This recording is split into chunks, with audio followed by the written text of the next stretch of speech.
Bueno, pues vamos a continuar con la última mesa. Y es que, bueno, pues después de demostrar, yo creo que no quedan dudas de la... no, pero el currículum de Fernando mejor no lo vamos a decir, porque tenemos solamente media hora, así que... Entonces, después de todo lo que se ha comentado, evidencia científica y yo creo que de las ponencias fantásticas de todos los participantes, pues llega un momento además de hablar de coste, de inversiones, de gasto, de eficiencia, y que es algo que, bueno, pues que los profesionales sanitarios también, nos guste o no nos guste, debemos participar, porque más vale que lo hagamos nosotros a que venga alguien que no tiene idea de la parte médica y nos obligue a tomar medidas que no queremos que se tomen, ¿no? Yo creo que en ese aspecto lo tenemos bastante claro. No me entretengo más, simplemente voy a presentar a la mesa, aparte de yo mismo, que soy Pedro Pérez Segura, soy oncólogo médico, vengo en representación de la Sociedad Española de Oncología Médica, tengo a mi izquierda a Félix Martínez, en representación de la Fundación COFARES. Como ponente vamos a tener al doctor Fernando Carballo, que viene en representación de la Sociedad Española de Patología Digestiva y que nos va a hacer una revisión exhaustiva, no exhaustiva, intensa, sobre la situación de los datos de coste-eficacia de los programas de cribado, y posteriormente tendremos un turno de intervenciones por parte de los dos participantes, Jesús García Cano, en representación de la Sociedad Española de Endoscopia Digestiva, y el doctor Julián Sanz, de la Sociedad Española de Anatomía Patológica, en la división española de la Academia Internacional de Patología. Nos tendremos que ajustar el tiempo sí o sí, porque luego vienen las autoridades, con lo que aquí sí que no hay más vuelta. Y yo creo que nos sentamos, si queréis, allí y luego volvemos todos a la mesa. Un gracias, incorporo todos los agradecimientos habituales, estamos en casa y efectivamente vamos a resumir para poder terminar a la hora de vida. Yo me presento ya ahora más como ex SEPD y como actual FACME, que tiene que ver algo también con la alianza, y simplemente voy a ver... ¿Hacia dónde tengo? Perdón, porque esto...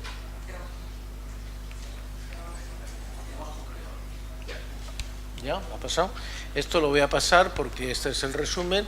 Simplemente decir que voy a hablar algo al principio de que no hay ninguna duda sobre el coste-efectividad, el coste-eficacia de los programas de cribado, que podemos hacia el futuro reflexionar sobre cuál va a ser el futuro modelo de cribado, y que sobre todo tenemos que centrarnos en la aportación de valor y en un concepto que yo lanzo aquí, que es que debemos incorporar la prevención a los dispositivos asistenciales, y unas pequeñas conclusiones.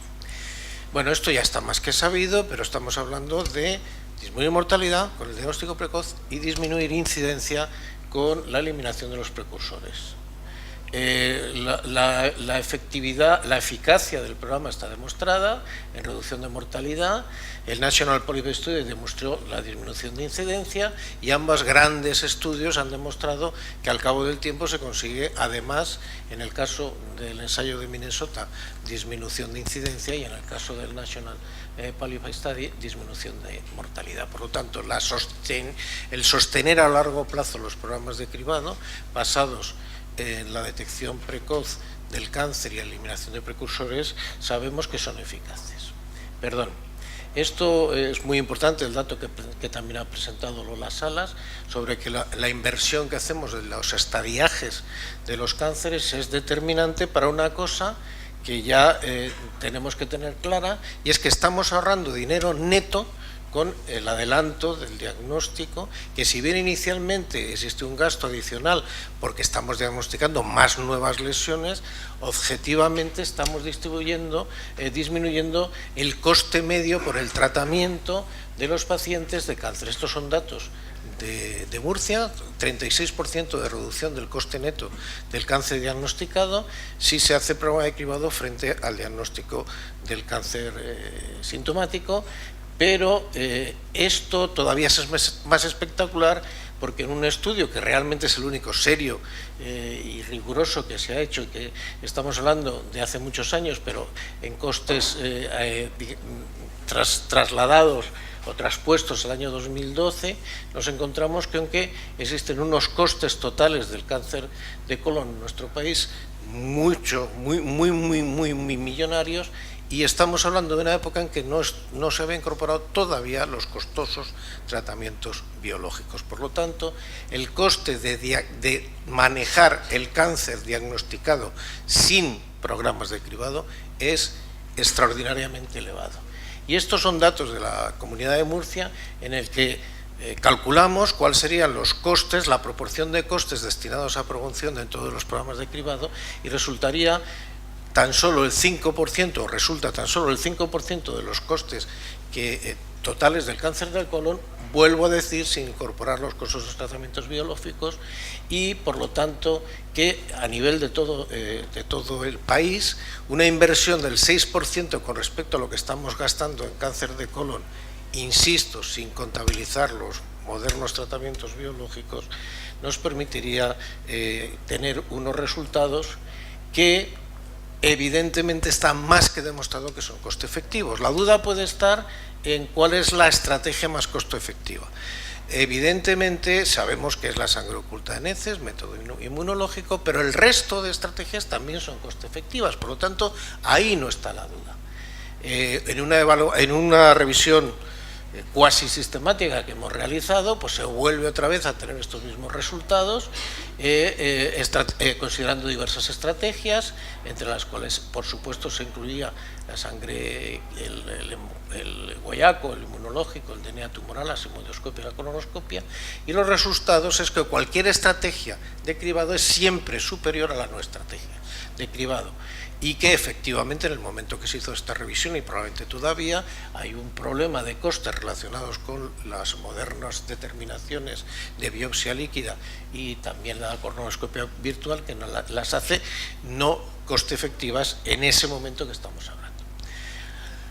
La duda, por lo tanto, no está si es coste efectivo, es cómo hacer el cribado. Yo creo que en España, afortunadamente, tenemos un modelo de cribado bien consolidado, lo ha expuesto Lola Salas adecuadamente, y simplemente que tenemos que estar atentos a la evolución de nuevos métodos de clasificación de los pacientes, de definición de la tipología individual de los pacientes, para definir posibles estrategias a futuro que tenemos que investigar en relación sobre si con la disminución de costes que llevaría a la implantación de este tipo de métodos en algún momento podemos introducir estos nuevos test en nuestros programas de cribado.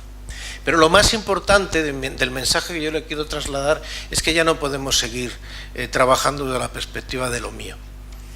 No es que nos pongamos de acuerdo dentro de los programas de cribado, en fin, como afortunadamente en España lo hemos hecho los diversos actores.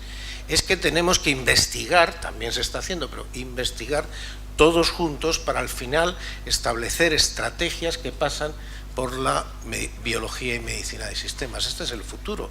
En el futuro no es que vayamos a colaborar, es que tenemos que abordar los problemas de una forma absolutamente integral. Esto significa que vamos a pasar, o estamos pasando del enfoque holístico y de la biología de sistemas, estamos pasando a ese modelo desde el que todavía vivimos, sobre todo los que tenemos bastantes años, que es el enfoque reduccionista o mecanicista de la pura biología molecular.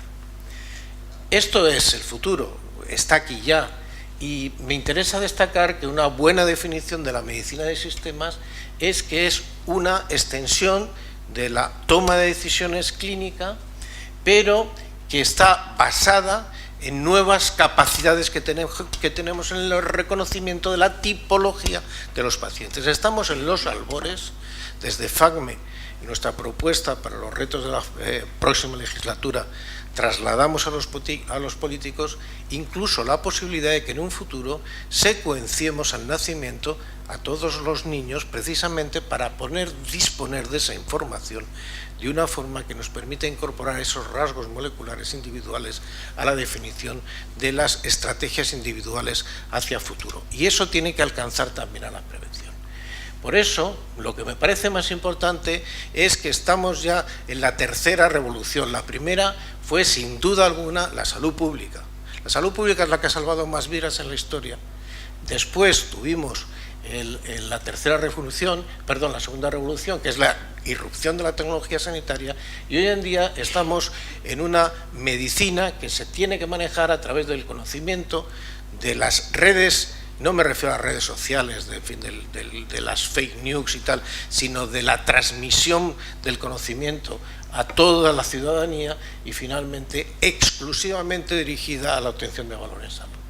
Y esto que Porter ha definido muy bien, como es medir los resultados de salud para el paciente por cada euro gastado, sería el valor, se tienen en cuenta muchos aspectos estructurales, pero, y esto es una cortesía de Javier Colás, ahora tenemos que saber incorporar el valor creado por los pacientes. ¿Y qué mejor estrategia para crear el valor de los pacientes, reconocérselo y impulsarlo, que precisamente el ataque de los determinantes de enfermedad? Y todos sabemos que en este momento quien más tiene que decir hacia el futuro la reducción de la incidencia del cáncer es la mejora en las condiciones de promoción de la salud. Esto es un flujo de valor que nosotros estamos ahora desde una plataforma que se presentará a no tardar mucho, trabajando para transformar en el cáncer de colon, en el que identificamos los flujos de valor de tal forma que en cada uno de los elementos que intervienen, en este caso el que nos interesaría a nosotros, y la última diapositiva estará en relación con esto, que sería la prevención, nosotros reconocemos, o estamos en fase de reconocer, la cantidad de valor que aporta cada uno de los actores. Y no les quepa ninguna duda que en esta el paciente es fundamental.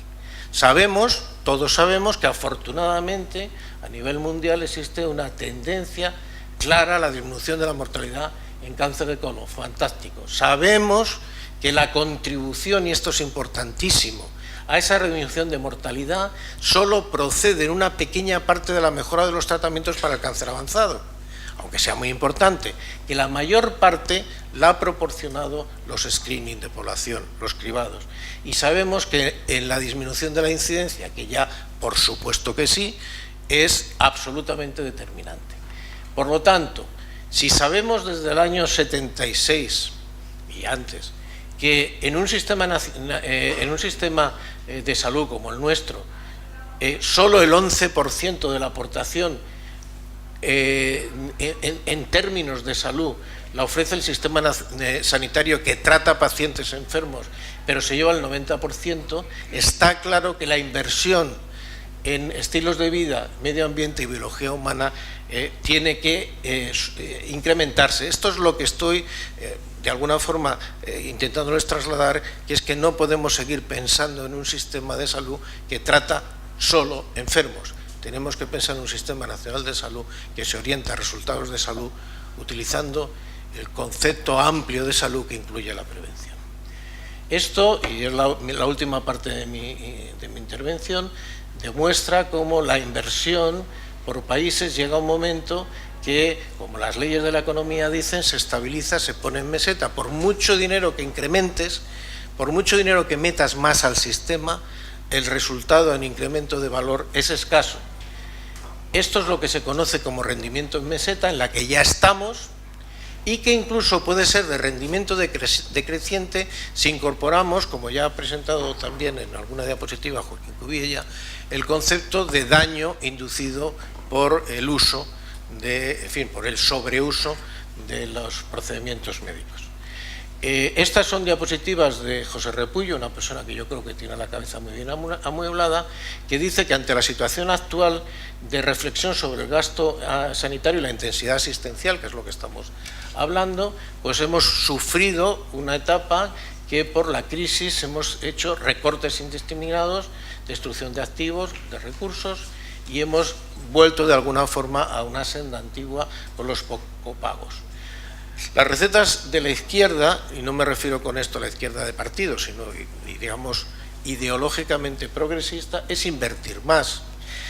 Y la realidad es que estamos en un reto enorme que podemos calificar como, entre comillas, postmedicina, que significa que tenemos que saber cambiar la curva de rendimiento productivo de nuestro sistema sanitario, invirtiendo en aquello que va a obtener más resultados en salud. Y no les quepa ninguna duda que dentro de esa inversión la prevención es la parte más importante en estilos de vida, pero también, como es lógico, en programas de cribado. Creo que esto estoy yendo para atrás, como antes le pasó a Lola.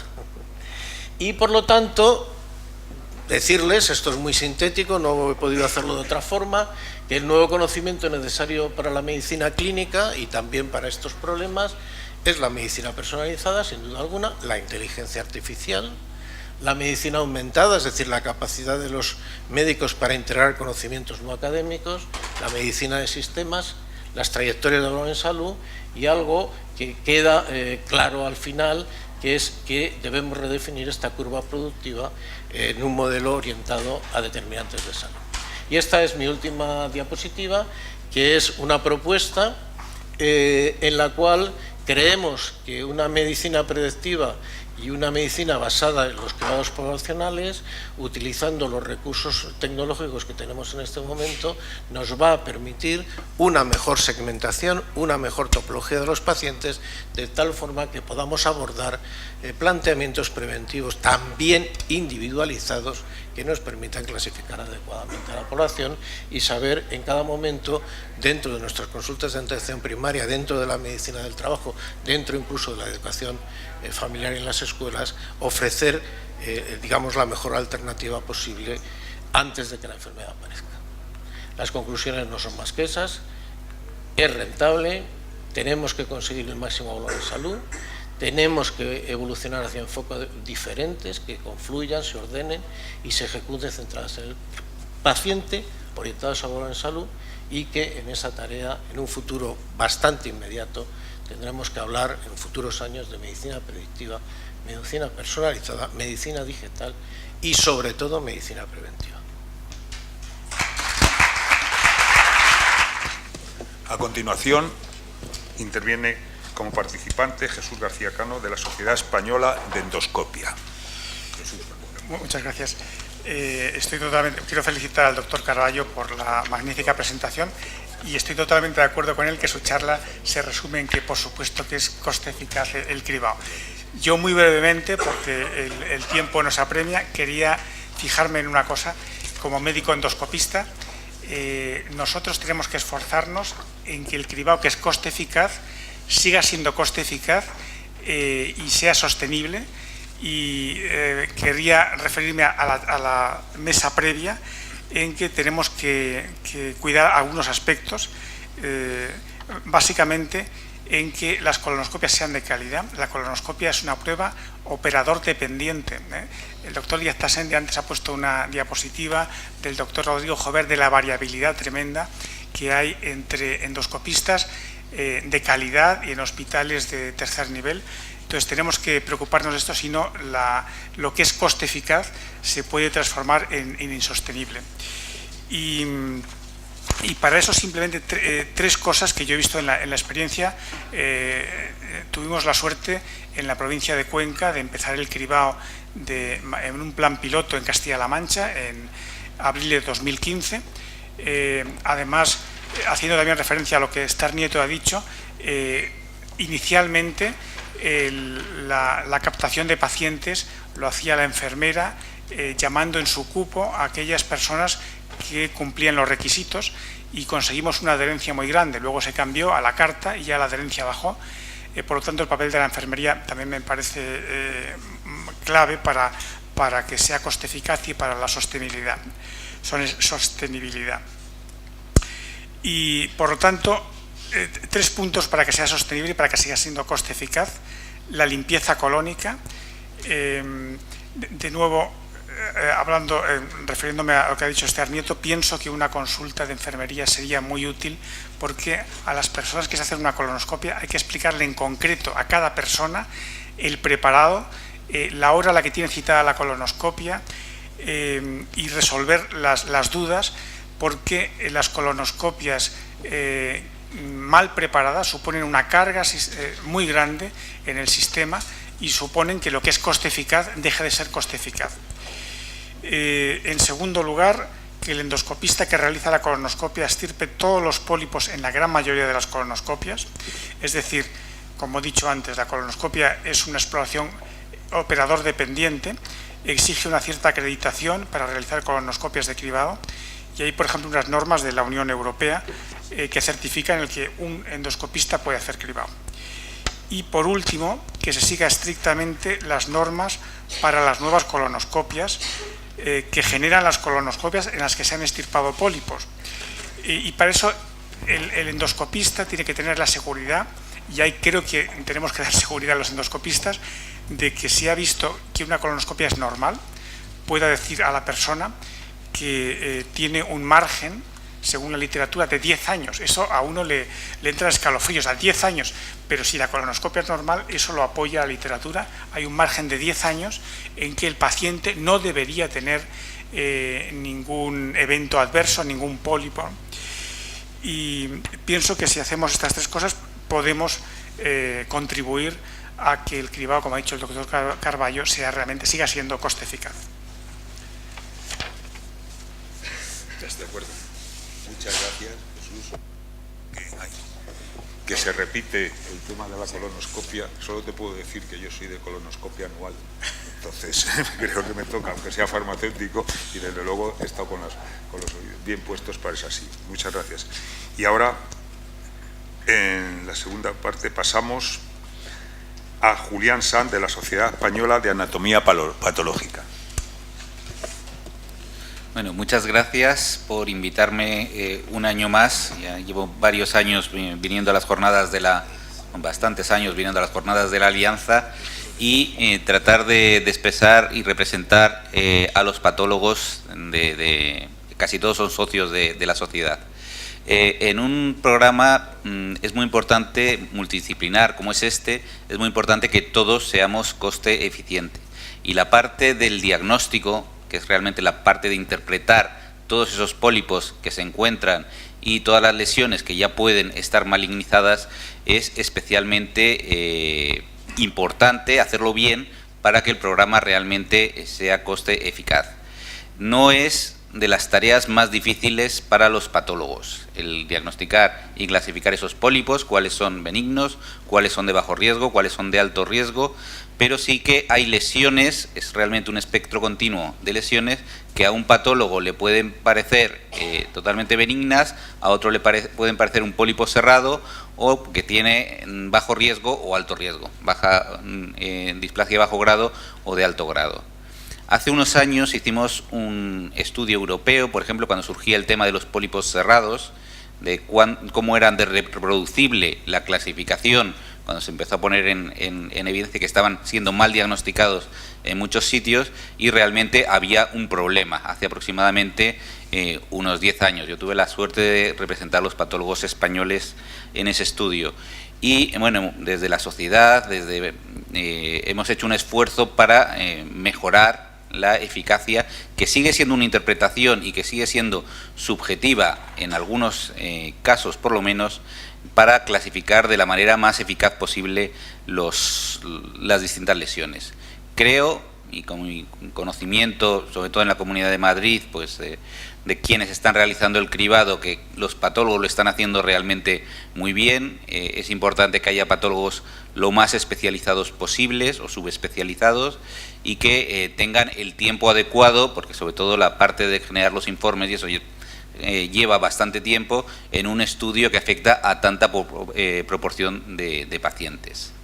La segunda parte nuestra sería las lesiones que ya están malignizadas, pues establecer bien todo para el correcto manejo y tratamiento de los enfermos. Esa es otra historia. Ya he dicho muchos años que también desde el cáncer podemos y debemos identificar cuáles son los familiares y a qué personas deberían incorporarse al cribado antes de los 50 años. A los 50 ya sería demasiado tarde para ellos, y ya se está haciendo prácticamente en todos los hospitales de Madrid determinaciones para identificar casos familiares o casos hereditarios, incluso sin que exista esa agregación familiar.